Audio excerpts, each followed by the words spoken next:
You must have heard about the difference between working in your business and working on it. Perhaps you were even advised to focus less on the first and more on the latter. What does that translate into? Strategic thinking, which is exactly what we'll talk about today. Hello friends, and welcome back to the channel. If you're new here, my name is Alisa and I help coaches build financially viable coaching businesses. If this is something that you'd like to do, please consider subscribing and hit the bell so you don't miss any future videos.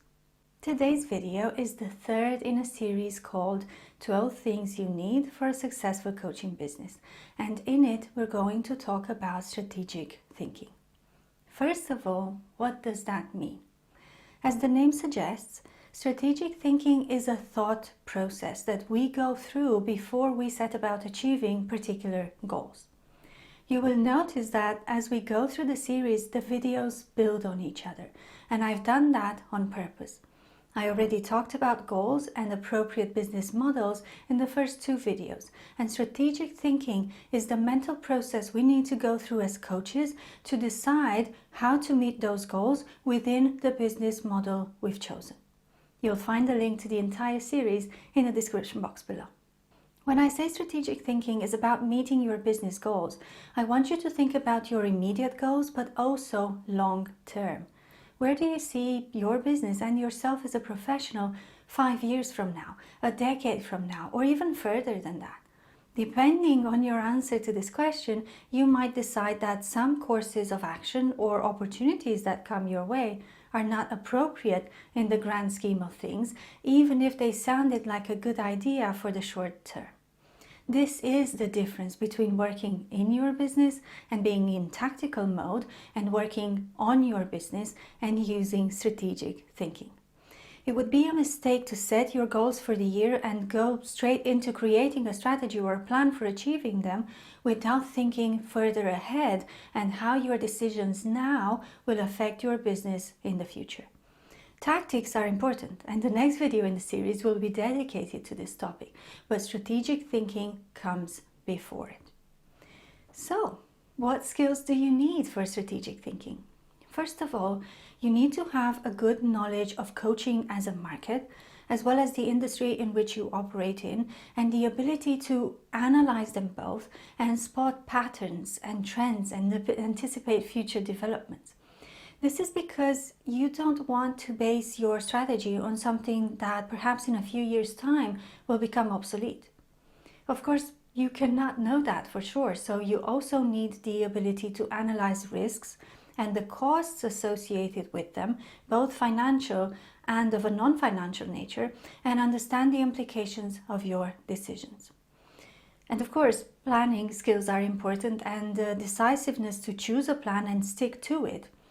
But sometimes flexibility and agility are important too, when unexpected things happen and you have to change course quickly.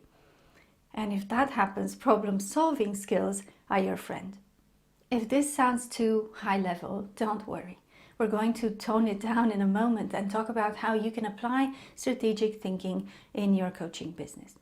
Before we do that though, if you're getting value from the video so far, I would appreciate it if you gave it a big thumbs up and consider subscribing.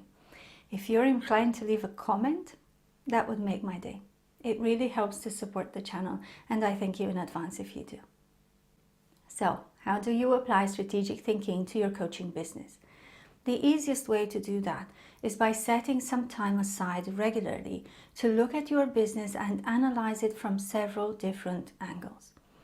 You can analyze the external environment, such as the coaching market or the industry in which you coach, and see how it affects or could affect your business. Are there new developments you need to be aware of? Is there new technology available?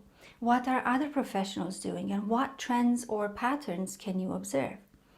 You can also look at your business from an internal perspective and see what are the outcomes of your efforts.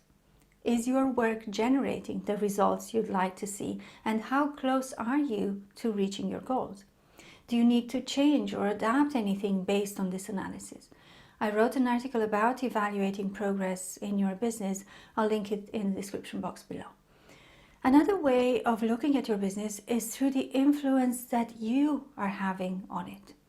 Your mindset and beliefs, your blind spots and preconceptions will all have an impact on your business. I like to take some time to do this thinking process regularly in my business during what I like to call a CEO day. If you want me to film a video about how to organize a CEO day and how to strategically analyze your business, please let me know in the comments.